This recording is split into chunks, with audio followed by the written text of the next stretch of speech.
everybody, it's time to go over Jaws 3D.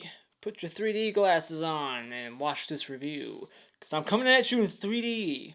If this doesn't annoy you, then this movie won't annoy you. Once upon a time, there was a movie called Friday the 13th Part 3, 3D, in 1982, and this movie was like, oh, let's do that too, except worse and more egregious. People often debate what's the worst Jaws movie, The Revenge or 3D. I've had one commenter say that this is his favorite sequel, and I'm about to disappoint you, buddy. This movie is hot garbage. It's got like a 10% on Rotten Tomatoes, and everything about it fucking sucks. This movie was directed by Joe Alvez, who cares? He was a production designer on the original Jaws, and he was a second unit director on Jaws 2, and now this is his directorial debut.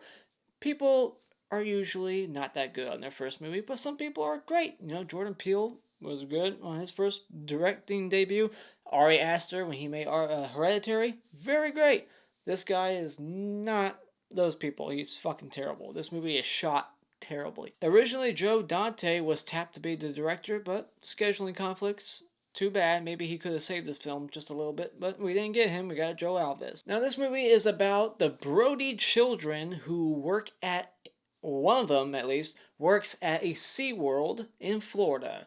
And I think there's only a couple of SeaWorlds in the world, I believe. Maybe, I don't know, but it's Florida, so Mike Brody moved away from Amity, I guess, and now he lives in Florida. And we got Sean Brody, who's coming to visit his brother from Colorado. He moved as far away as he could from the ocean, and now he's visiting his brother, and conveniently, the one day he visits his brother, there's a killer shark there. Convenience. Interestingly enough, the Brodys weren't supposed to be in this movie. The writer of this movie, Matheson, Richard, he did not want to put the Brodys in this movie, but Universal Studios said, you're putting them in there. They also wanted to put the shark that died at the end of 2 in this movie and say that it didn't die. That would have been fucking crazy. But this movie is also co-written by Carl Gottlieb, who wrote the first 2 movies. When I say wrote, I mean co-wrote. Steven Spielberg wrote a lot of scenes in the first one too. This is probably one of the first films that Dennis Quaid ever did. This is probably his start. This is the earliest movie I've ever seen him in, and he was wired out of his mind on cocaine every frame. Roy Scheider never got asked to be in this movie, but he did laugh at the script, and he took a job on a different movie the same year this was being filmed so that he would definitely not be available to do this movie. But let's crack this shitty movie open in this week's Horror Franchise Wednesday.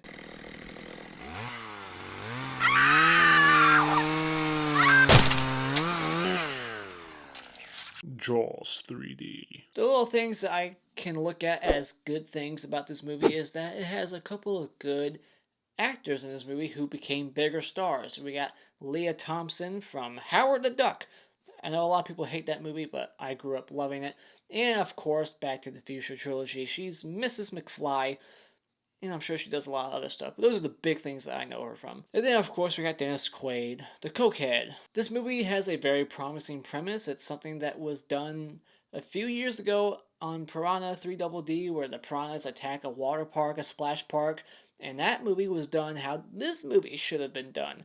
Not serious and fucking just balls to the wall crazy, gore, lots of attacks, up the body count. That's what this movie should have done. And I will say that the actors, when they're like messing with the dolphins or messing with the whales, they feel like they're actually SeaWorld employees, and I like that they actually use the SeaWorld name. I can't believe they got away with it, or that SeaWorld lended the rights to their name.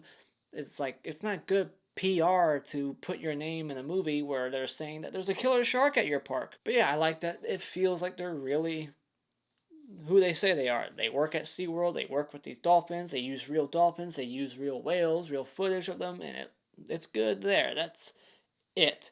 That's the only positives I can give this fucking movie. This movie takes itself way too freaking serious. Seriously, there's no jokes in this movie, and it should have jokes because the premise is a joke. Piranha 3DD knew that, this movie did not. And the Blu-ray transfer is complete dog shit, and I think it has something to do with the fact that this movie was filmed in 3D with 3D cameras.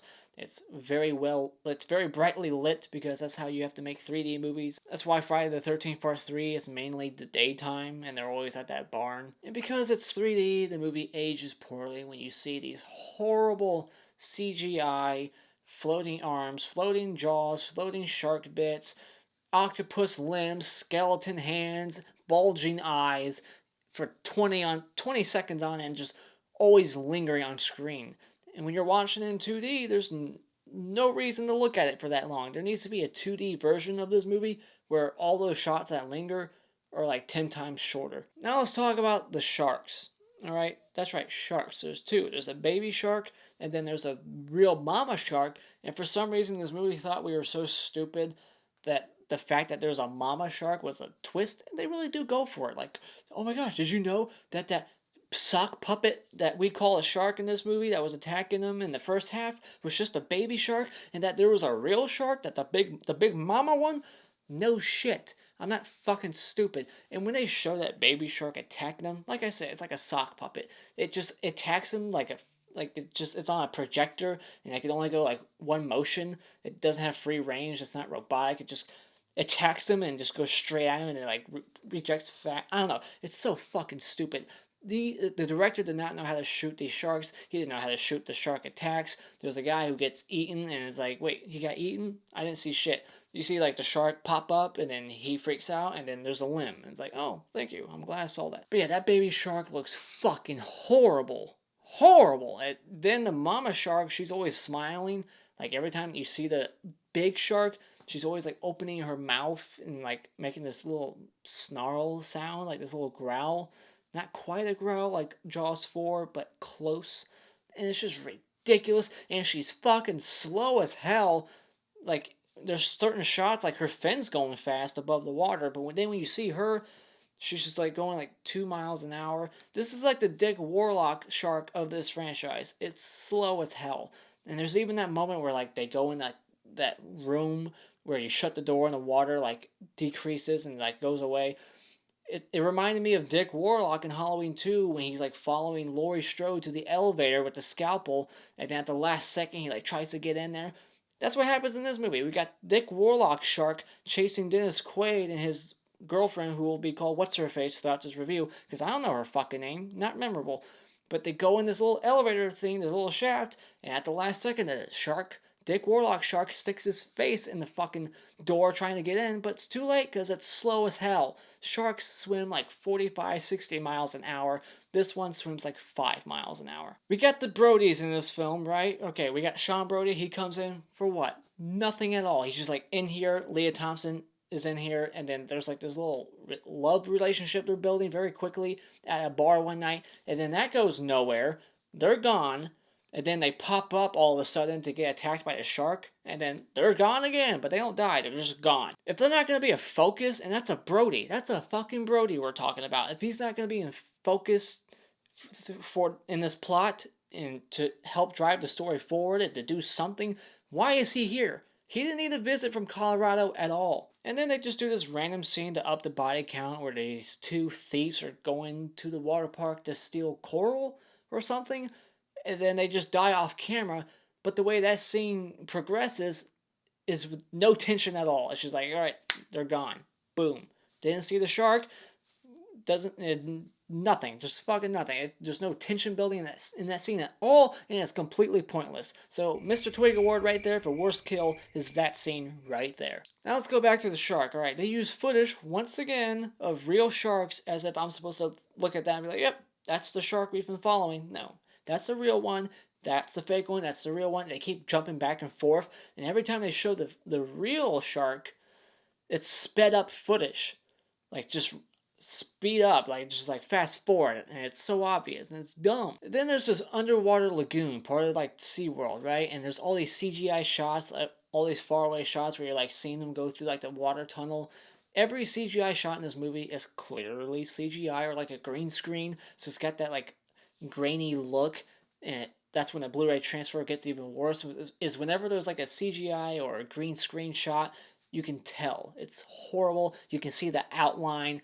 It's awful. And then this movie like inserts this plot device, I guess, like this ticking clock situation where the water goes in the lagoon and like the door's shut and there's all these customers trapped inside and the water's going up, and then it stops, and then the lady's like telling them like, all right, you don't need to freak out anymore, the water's not rising no more. And then that's the end of it. And then the next time we see that group of people, they're saved. And it never feels like this looming like situation over like Dennis Quaid's shoulder, like, or anyone that works at SeaWorld, like, we gotta save them. It's never like a situation that feels like a threat, like a life or death situation where you're like, oh my god, we gotta save them. There's no tension in that thing at all, in that whole scene. So why is it there? It's pointless. All right?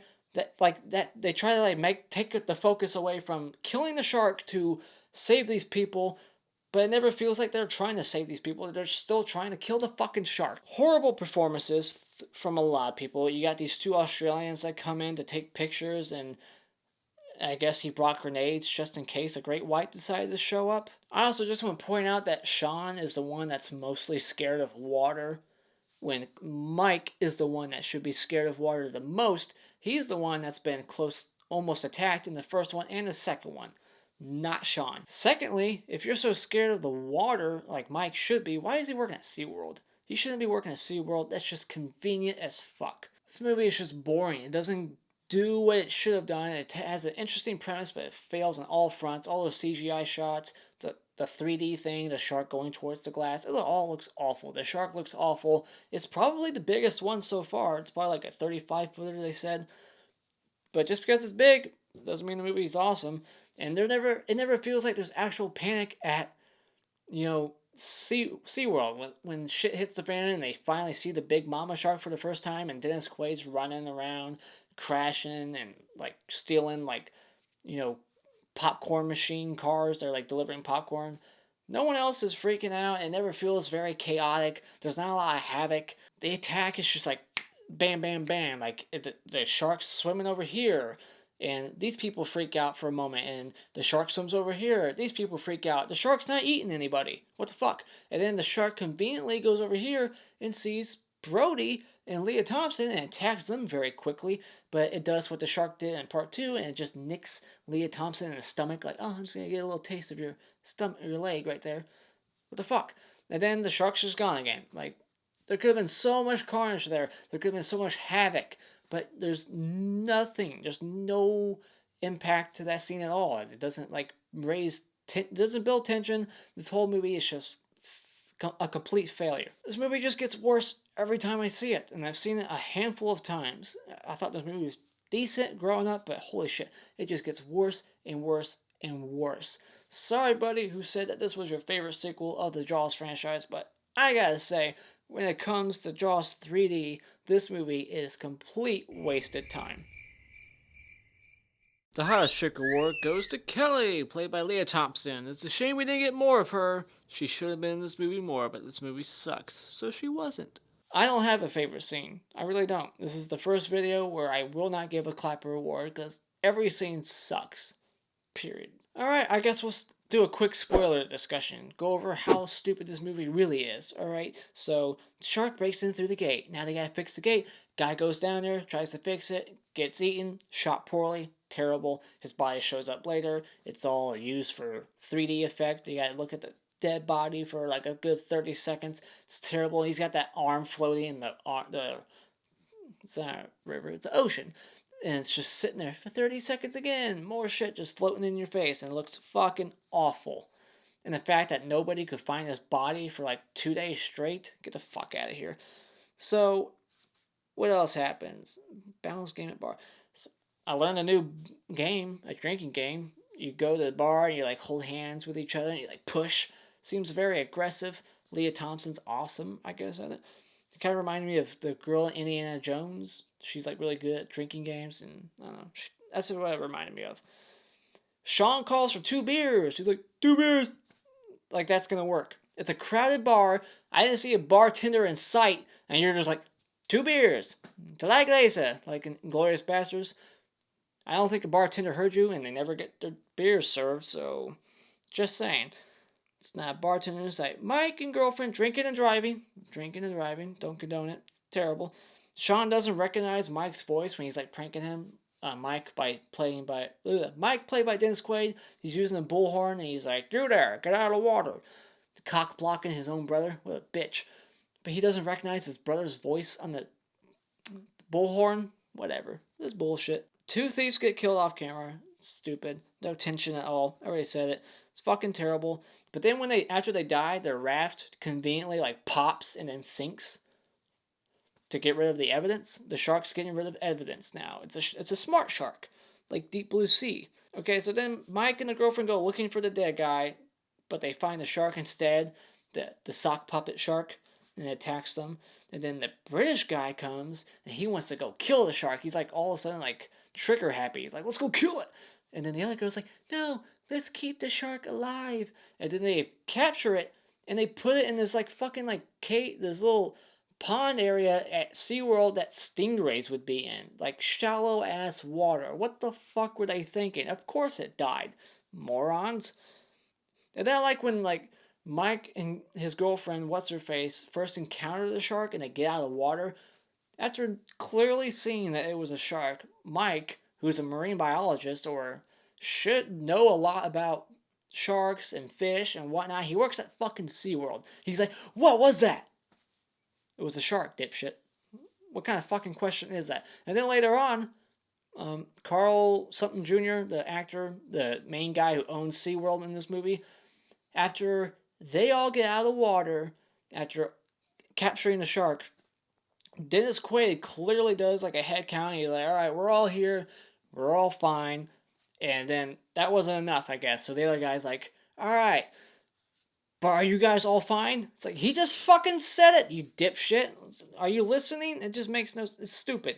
Bad script. Did we get a harpoon? Okay, we get a homage to Friday the 13th Part 3.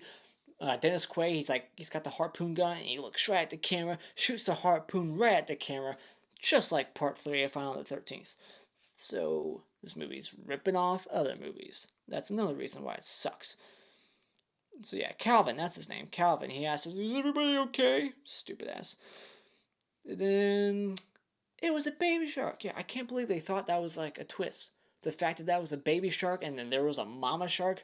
Yeah, you take one look at that baby shark, and you're like, well, there's no fucking way he did that to the other buff dude at the beginning. It's just stupid. And then the British guy gets eaten, and this is honestly like the only cool death in the movie. There's my Mr. Hat Award. Best kill right there. Because this guy gets eaten whole. He doesn't get chomped on. He literally just goes in the mouth, and he gets crushed by the weight of like the jaw. Just like getting crushed. And then the shark swims backwards, and no one ever like... It says like, hey, that's impossible. Sharks can't swim backwards. Did you know that? Kangaroos can't hop backwards either. Dropping some knowledge on you. And then the shark breaks open the control room. Kind of like a Deep Blue Sea moment, except this is way before that. And it just looks awful. And then it keeps cutting to this like exterior shot from far away of like the shark's back half just sitting outside of like this small miniature. It just looks fucking awful. It's all terrible. This movie ages poorly.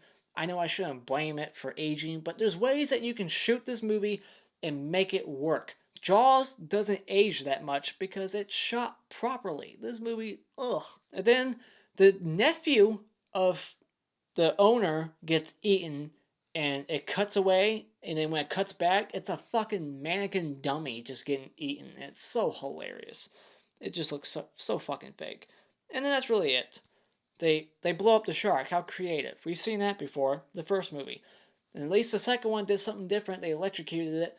In this one, they're like, let's just go back to the first movie and we'll blow it up again. Because the British guy, when he got eaten, or the Australian guy, whatever, I don't give a fuck what his nationality is, he has a yellow grenade in his hand, even though he clearly didn't die in that position. So, what the fuck? But yeah, they pull the pin, shark blows up, Jaws, go right towards the screen, and it lingers there, and they live happily ever after, and I'm gonna give a fucking shit less about it.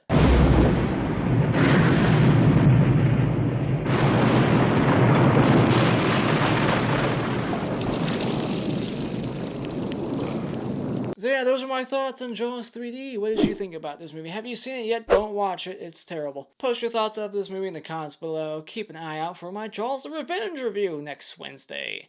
And my ranking video the Wednesday after that. And I'm not sure what franchise I will be doing after that. I have a couple of ideas. So, see you in August for the next franchise. Hopefully it's better than this one. But anyways, thank you so much for joining me tonight. Hit this like button over here to support this video. You can follow me on social media. I got social media links in the description box below, and I highly consider becoming a subscriber today, and you can do so just by clicking on my cartoon face in about 5 seconds. And until next time, I'll feed you.